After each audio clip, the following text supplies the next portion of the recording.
देश में लगातार 5वें दिन 3 लाख से ज्यादा नए कोरोना केस। 24 घंटे में 3,52,000 से ज्यादा लोग मिले संक्रमित।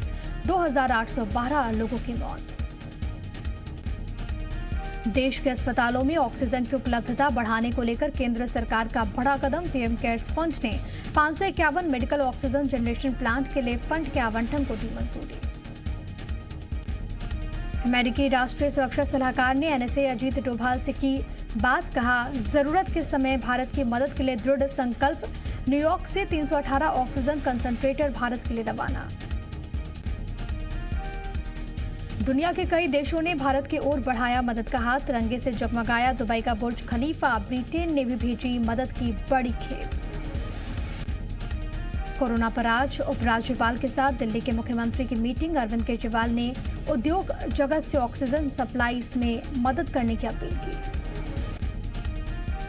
दिल्ली के छतरपुर में आज से शुरू हुआ Sardar Patel Covid care centre. Oxygen की सुविधा वाले 500 बेड की होगी व्यवस्था। आईटीबीपी के पास संचालन की जिम्मेदारी।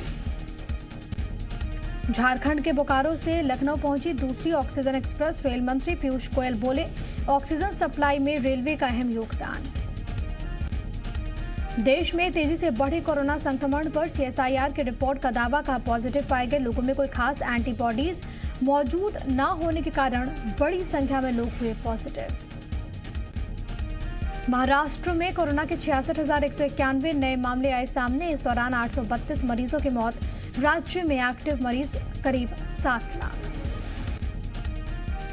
छत्तीसगढ़ में जारी है कोरोना कहर। 24 घंटे में कोरोना के 12,666 नए मामले। राजधानी रायपुर में 1,639, दुर्ग में 1,355, बिलासपुर में 988 नए मरीज। कल प्रदेश में 190 मरीजों की मौत हुई। रायपुर में 44, बिलासपुर में 35, दुर्ग में 21 मरीजों की मौत। प्रदेश में एक्टिव मरीजों की संख्या बढ़कर 1,23,835। एमपी में कोरोना का कहर जारी है। कोरोना पॉजिटिविटी रेट 23% हो गया है। 24 घंटे में कोविड-19 के 13,601 नए मामले। इंदौर से सामने आए 1826 नए केस। भोपाल में 1802, ग्वालियर में 1220, जबलपुर में 820 नए मरीजों की पुष्टि। प्रदेश में 24 घंटे में 92 मरीजों की मौत। एक्टिव मरीजों की तादाद 91,548। एमपी में बढ़ते कोरोना संक्रमण से निपटने के लिए सीएम शिवराज ने जनता से की अपील। सीएम ने कहा, अस्पताल में संक्रमित को भर्ती कराने के बाद वार्ड में ना जाएं। अगर बहुत जरूरी है तो नियमों का पालन कर वार्ड में जाएं। सीएम शिवराज ने कहा कि संक्रमण बढ़ाने में नहीं, संक्रमण रोकने में करना है योगदान। सीएम ने ये कहा कि सरकार पूरी ताकत से व्यवस्थाएं बनाने में जुटी हुई है। सीएम शिवराज सिंह ने पीएम मोदी से की फोन पर बात। इस दौरान सीएम ने पीएम मोदी को दी कोरोना से निपटने की व्यवस्थाओं की जानकारी। इस दौरान पीएम ने की जन भागीदारी से कोरोना नियंत्रण की कोशिश की तारीफ। पीएम ने प्रदेश में माइक्रो कंटेनमेंट जोन को प्रभावी तरीके से लागू करने की तारीफ की। पीएम मोदी ने गांवों में जनता कर्फ्यू के कदम को भी सराहा। एमपी में बढ़ते कोरोना संक्रमण के बीच सीएम शिवराज ने प्रदेश की जनता को किया संबोधित। सीएम ने कहा, हम सब एक साथ मिलकर कोरोना से जंग लड़कर उसे हराएंगे। सीएम ने कहा कि एमपी में पॉजिटिविटी रेट कम हो रहा है, रिकवरी रेट लगातार बढ़ रहा है। सीएम शिवराज ने जनता से अपील की कि वो अभी घरों में ही रहें, क्योंकि घरों में रहकर ही हम इस लड़ाई को जीत सकते हैं। उन्होंने कहा कि ऑक्सीजन की आपूर्ति, रेमडेसिविर इंजेक्शन की उपलब्धता सुनिश्चित करने के लिए काम किया जा रहा है। कमलनाथ ने ट्वीट करते हुए सरकार पर बोला हमला। उन्होंने कहा कि इंदौर के कांग्रेस विधायक संजय शुक्ला ने कनाडिया रोड पर मौजूद सेवा कुंज अस्पताल में कोरोना मरीजों के लिए इलाज की मांग कई दिनों से कर रहे थे। कोविड का इलाज हो सकता था, लेकिन अब रातों रात अस्पताल से ऑक्सीजन प्लांट हटवा दिया गया। कमलनाथ के अनुसार ये राजनीति से प्रेरित होकर किया गया है, जो कि बेहद निंदनीय है। इंदौर की जनता के साथ अन्याय है। शहर के हित को देखते हुए इस अस्पताल में तत्काल कोरोना का इलाज शुरू करना चाहिए। एमपी के पूर्व मंत्री अनूप मिश्रा ने एक बार फिर से अपनी सरकार पर सवाल उठाए। व्यवस्थाओं के बहाने अनूप मिश्रा ने शिवराज सरकार को घेरा। अनूप मिश्रा ने सीएम शिवराज सिंह को ट्वीट करते हुए प्रदेश में रेमडेसिविर इंजेक्शन, ऑक्सीजन की कालाबाजारी का आरोप लगाया। अनूप मिश्रा ने लिखा कि सांसों का संघर्ष अति दुखदायी स्थिति में पहुंच गया है। एक तरफ जनता को रेमडेसिविर इंजेक्शन और ऑक्सीजन नहीं मिल रही, लेकिन दलालों और कुछ नेताओं के पास उपलब्ध है, जिसने व्यवस्था पर प्रश्न चिन्ह लगा दिया। अनूप मिश्रा ने जनता के नाम सीएम शिवराज सिंह के संदेश को रिट्वीट करते हुए हमला बोला। अनूप मिश्रा ने लिखा कि समय कोशिश करने, माफी मांगने का नहीं, बल्कि ये समय इस बात को सुनिश्चित करने का है कि लोगों को समय पर बेहतर इलाज मिल पाए। ग्वालियर में बीजेपी के पूर्व शहर जिला अध्यक्ष देवेश शर्मा ने कोविड प्रभारी मंत्री प्रद्युम्न सिंह तोमर के खिलाफ मोर्चा खोल दिया। बीजेपी पदाधिकारियों को रेमडेसिविर इंजेक्शन और ऑक्सीजन नहीं मिलने से नाराज होकर देवेश शर्मा ने बीती रात प्रदर्शन किया। मंत्री प्रद्युम्न सिंह तोमर के बंगले के बाहर ही बिस्तर डालकर धरना दिया। जानकारी के अनुसार बीजेपी के पूर्व शहर जिला अध्यक्ष देवेश शर्मा ने मंत्री प्रद्युम्न सिंह तोमर को पार्टी के 5 नेताओं को इंजेक्शन और ऑक्सीजन उपलब्ध कराने के लिए मैसेज किया था, लेकिन मंत्री से गुजारिश के बाद भी जब इंजेक्शन और ऑक्सीजन का इंतजाम नहीं हुआ तो देवेश शर्मा रात को ही मंत्री के बंगले के बाहर धरने पर बैठ गए। कोरोना के बढ़ते संक्रमण के बीच एम्स के डायरेक्टर डॉक्टर रणदीप गुलेरिया ने कोरोना मरीजों और बाकी लोगों के लिए कुछ सुझाव दिए। डॉक्टर गुलेरिया का कहना है कि बिना डॉक्टर्स की सलाह के दवा ना लें। कोरोना मरीज के कमरे में वेंटिलेशन बेहद जरूरी है। उन्होंने बताया कि ऑक्सीजन को ऑक्सीमीटर से चेक करते रहें। घर में ऑक्सीजन सिलेंडर स्टोर करने की जरूरत नहीं। इसके साथ ही उन्होंने कहा कि प्लाज्मा थेरेपी तभी फायदेमंद है जब डोनर की एंटीबॉडी बहुत ज्यादा। बेकाबू कोरोना संक्रमण को देखते हुए राजधानी भोपाल में कोरोना कर्फ्यू 3 मई तक के लिए बढ़ा दिया गया है, जिसको लेकर जिला प्रशासन ने आदेश जारी किया। कोरोना कर्फ्यू में आवश्यक सेवाओं को छूट रहेगी। कांग्रेस के राज्यसभा सांसद विवेक तन्खा ने ट्वीट करते हुए प्रदेश सरकार पर जबलपुर के साथ भेदभाव करने का आरोप लगाया। उन्होंने कहा कि वो जबलपुर से चुनाव नहीं लड़ेंगे, लेकिन शहर के हक और अधिकारों के लिए आवाज जरूर उठाएंगे। लोगों के दर्द के साथ वो खड़े हैं। विवेक तन्खा ने कहा कि मरीज जनसंख्या जरूरत के अनुपात से रेमडेसिविर का संभागीय कोटा निर्धारित किया जाए। इंदौर को 30% कोटा दिया जा रहा है। जबलपुर को भी 25 से 30% कोटे की जरूरत है। अब तक प्रदेश को 92,000 इंजेक्शन मिले हैं, लेकिन जबलपुर को महज कुछ हजार इंजेक्शन। रायसेन पहुंचे स्वास्थ्य मंत्री प्रभुराम चौधरी ने बताया कि डीआरडीओ की मदद से सरकारी अस्पतालों में ऑक्सीजन प्लांट बनाने का काम युद्ध स्तर पर चल रहा है। 37 जिलों में 10 से 15 मई तक ऑक्सीजन के सेपरेशन प्लांट चालू हो जाएंगे। उन्होंने बताया कि अभी 8 जिलों में इन प्लांट्स को लगाने की स्वीकृति दी गई है। 45 जिलों को ऑक्सीजन के मामले में आत्मनिर्भर बनाने को तैयार हैं।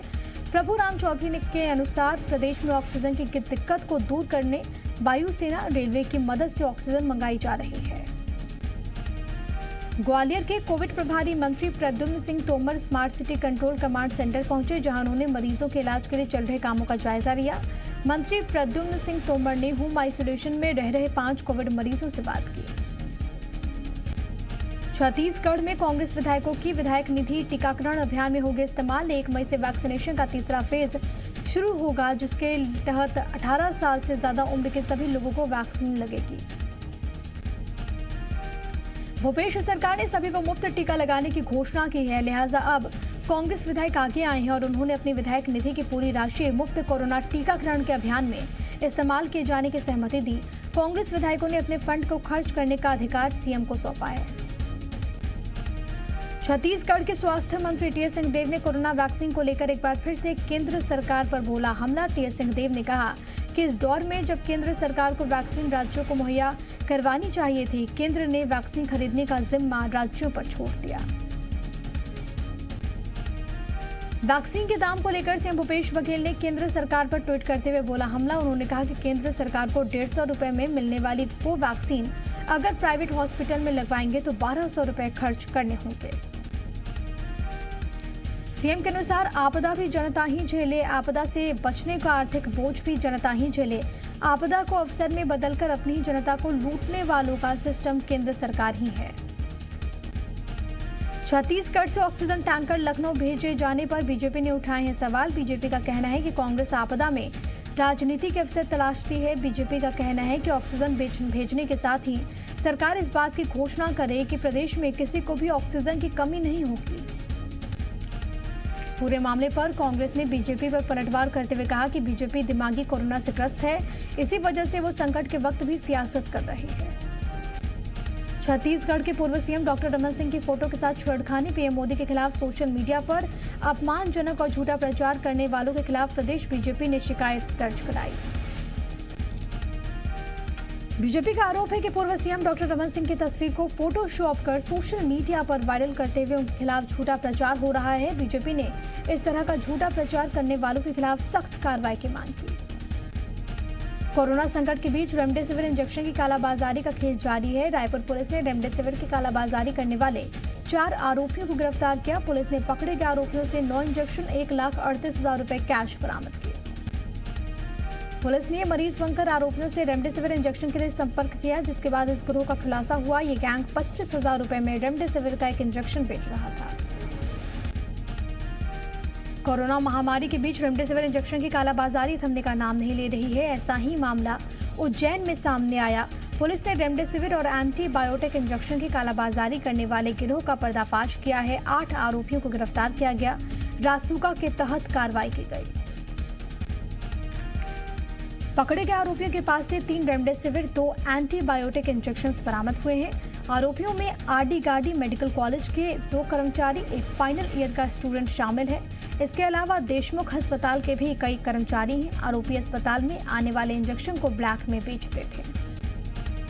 रतलाम में रेमडेसिविर इंजेक्शन कालाबाजारी मामले में पुलिस ने अब तीसरे आरोपी को भी गिरफ्तार किया। पुलिस ने बताया कि रेमडेसिविर की कालाबाजारी में अब तक ये आरोपी 12 इंजेक्शन महंगे दामों में बेच चुके हैं। आरोपी एक इंजेक्शन 25 से 35,000 रुपए में बेचते थे।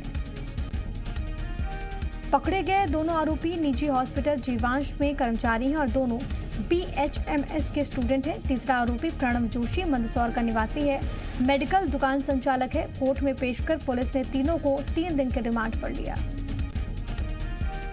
आगर मालवा में लापरवाही सामने आई है। आरोप है कि एक तरफ जिला अस्पताल में जहां पर ऑक्सीजन की कमी से लोग परेशान हो रहे थे, दूसरी तरफ RTO कार्यालय में ऑक्सीजन सिलेंडर से लदी गाड़ी 5 घंटे तक लगी रही। मौके पर पहुंचे कांग्रेस नेता ने SDM को फोन लगाया, समस्या बताई, फिर गाड़ी को जिला अस्पताल के लिए रवाना किया गया। जैसे ही गाड़ी हॉस्पिटल पहुंची, लोग टूट पड़े। सभी ने लाइन लगाकर ऑक्सीजन सिलेंडर लिया। SDM का कहना था कि RTO कार्यालय में रिफिलिंग का कार्य करवाया जा रहा था। मुरैना में ऑक्सीजन की किल्लत को देखते हुए जिला अस्पताल में ऑक्सीजन प्लांट शुरू किया जा रहा है। 2 दिन बाद शुरू होने वाले इस प्लांट से 600 लीटर ऑक्सीजन प्रति मिनट जनरेट होगी। ये प्लांट ऑक्सीजन से जूझ रहे मरीजों की जान बचाने के लिए मील का पत्थर साबित होगी। ऑक्सीजन की किल्लत के बीच जबलपुर में मरीजों के लिए एक और राहत की खबर। रविवार देर शाम एक और oxygen tanker 20 metric ton liquid oxygen लेकर जबलपुर पहुंचा। इससे पहले शनिवार को भी एक ऑक्सीजन टैंकर जबलपुर आया था। दरअसल जबलपुर से बीजेपी सांसद राकेश सिंह ने भिलाई से 4 टैंकर ऑक्सीजन की व्यवस्था कराई और इसमें से 2 टैंकर जबलपुर को मिल चुके हैं। बाकी के 2 टैंकर भी जल्द मिलने की उम्मीद है। कोरबा में कोरोना संक्रमित गर्भवती महिला ने बीमारी को मात देते हुए एक स्वस्थ बच्चे को जन्म दिया। करीब 1 घंटे तक चले ऑपरेशन के बाद महिला ने बच्चे को जन्म दिया। जमनी पाली के निजी अस्पताल के डॉक्टर्स ने सफल ऑपरेशन को अंजाम दिया। मंदसौर में कोरोना कर्फ्यू का उल्लंघन करने वाले लोगों को काफी महंगा पड़ रहा है। बिना वजह सड़क पर घूमते लोगों से पुलिस न सिर्फ उठक बैठक करा रही है, बल्कि उन पर लाठियां भी भांज रही है। रविवार को सड़कों पर बेवजह घूमते लोगों और कोरोना कर्फ्यू के बावजूद दुकानें खोलने वाले दुकानदारों को पुलिस ने हिरासत में लिया। मंदसौर में कोरोना संक्रमण को देखते हुए कोरोना कर्फ्यू 3 मई तक के लिए बढ़ा दिया गया। ग्वालियर में पाबंदियों के बाद भी लोग बेवजह घरों से बाहर निकल रहे हैं। पुलिस के रोकने पर तरह तरह के बहाने बना रहे हैं। ऐसे लोगों पर पुलिस सख्ती बरत रही है, जबकि जो लोग किसी आवश्यक कार्य से बाहर निकल रहे हैं उन्हें जाने दिया जा रहा है। विदिशा में गर्भवती पत्नी को अस्पताल ले जाने के लिए बुलाई गई एम्बुलेंस को एक युवक ने हाईजैक कर लिया। युवक ने करीब 2 घंटे तक एम्बुलेंस को बंधक बनाकर रखा। एम्बुलेंस में ऑक्सीजन की भी व्यवस्था थी और इसी वजह से युवक ने करीब 2 घंटे तक एम्बुलेंस में ही अपनी पत्नी को ऑक्सीजन भी लगवाई। हालांकि सूचना मिलने के बाद अस्पताल प्रबंधन पुलिस की टीम मौके पर पहुंची। फिर बंधक बनाई गई एम्बुलेंस को छुड़ाया गया। फिर युवक की पत्नी को उसी एम्बुलेंस में मेडिकल कॉलेज में एडमिट कराया गया। कोरोना काल में शादियों में भीड़ कम हो, इसके लिए भिंड के SP मनोज सिंह ने अनोखी पहल की। 10 या फिर 10 से कम लोगों की मौजूदगी में शादी संपन्न होने पर दुल्हा दुल्हन को SP अपनी फैमिली के साथ डिनर पर बुलाएंगे। दुल्हा दुल्हन को सरकारी गाड़ी से SP के बंगले पर लाया जाएगा। डिनर के बाद उनका सम्मान किया जाएगा। उसके बाद दुल्हा दुल्हन को घर छोड़ा जाएगा। शादियों में होने वाली भीड़ से कोरोना संक्रमण का खतरा बहुत बढ़ जाता है और इसको देखते हुए एसपी ने यह अनोखी पहल की शुरुआत की। सागर जिला अस्पताल में डॉक्टर्स कोविड आईसीयू वार्ड में तैनात मेडिकल स्टाफ से बदसलूकी का मामला आया सामने। आरोप है कि अस्पताल के बाहर ही गाड़ी में कोरोना मरीज की मौत हो गई और इसके बाद मृतक के परिजनों ने जमकर बवाल काटा। रायपुर में कोविड मरीज ने निजी अस्पताल की दूसरी मंजिल से कूदकर आत्महत्या कर ली। जानकारी के अनुसार बीमारी से परेशान होकर युवक ने आत्महत्या की। मृतक का नाम प्रशांत सोंकर बताया जाता है। महज 28 साल का था। रायपुर के कुम्हारी के रहने वाला था। ग्वालियर में क्राइम ब्रांच ने गांजे से भरे ट्रक को जब्त किया। ट्रक से 32 बोरों में करीब 960 किलो गांजा जब्त किया गया। जब्त गांजे की कीमत करीब 1.5 करोड़ बताई जाती है। गांजे को प्याज से भरे ट्रक में छिपाकर लेकर जाया जा रहा था। जानकारी मिलने पर पुलिस ने सुथौली के पास से जब्त किया। बड़वानी में पुलिस और एसडीएम की टीम ने संयुक्त कार्रवाई करते हुए 2600 लीटर मिलावटी डीजल जब्त किया। टीम ने सजवानी गांव के पास अवैध तरीके से परिवहन किए जा रहे पिकअप वाहन को जब्त किया। पिकअप में डीजल भरा हुआ था, जिसकी जांच करने पर डीजल में केरोसिन की मिलावट पाई गई। साथ ही साथ ड्राइवर के पास किसी तरह के कागज भी नहीं पाए गए। पुलिस ने पिकअप ड्राइवर को हिरासत में लेकर पिकअप जब्त किया। मंडला में NH 30 पर अंजनिया तिराही पर तेज रफ्तार डंपर ने बाइक को टक्कर मार दी। 2 महिला समेत 3 की मौत। भिंड में यात्री बस में आग लग गई। बाइक से टकराने के बाद यह आग लगी। मौके पर पहुंची पुलिस ने बस सवार सभी 35 लोगों का रेस्क्यू किया। बाइक सवार दंपति और 2 बच्चे भी सुरक्षित हैं। NH 92 की पूरी घटना है। बस ग्वालियर से भिंड आ रही थी। छतरपुर के खजुराहो में एक मैरिज गार्डन में आग लगने से पूरा मैरिज गार्डन जलकर खाक हो गया। 3 दमकल की गाड़ियों ने 2 घंटे की मशक्कत के बाद आग पर पाया काबू। जय अम्बे मैरिज गार्डन में आग लगने से लाखों के नुकसान की आशंका है। घटना खजुराहो गोल मार्केट के पास की है। सुकमा में नक्सलियों की करतूत, 8 से 10 वाहनों में की आगजनी। NH 30 पर एरारबोर कोंटा इलाके के बीच लगाई आग।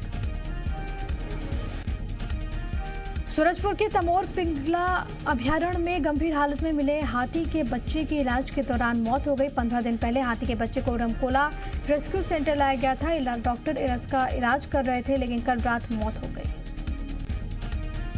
प्रारंभिक तौर पर बीमारी से मौत की बात कही जा रही है। पोस्टमार्टम रिपोर्ट आने के बाद मौत की वजह पता चल पाएगी। बताते चले कि 9 अप्रैल को जजावल क्षेत्र में हाथी का बच्चा नदी में गिर गया था, जिसके बाद वो उठ नहीं पा रहा था। वन विभाग ने रेस्क्यू कर इलाज के लिए उसे यहाँ पर लेकर वो आई थी। कोरोना की दूसरी लहर के बीच आज बंगाल में 7वें चरण का मतदान। 5 जिलों की 36 सीटों के लिए वोटिंग। कोरोना गाइडलाइंस का रखा जा रहा ख्याल। उत्तर प्रदेश में त्रिस्तरीय पंचायत चुनाव के तीसरे चरण का मतदान जारी। 20 जिलों की 2,14,000 से अधिक सीटों पर 3,52,000 से ज्यादा उम्मीदवार, जिनकी किस्मत का होगा फैसला। बनारस घराने के शास्त्रीय गायक पंडित राजन मिश्र का निधन। दिल्ली में लिया आखिरी सांसें। पीएम ने जताया दुख।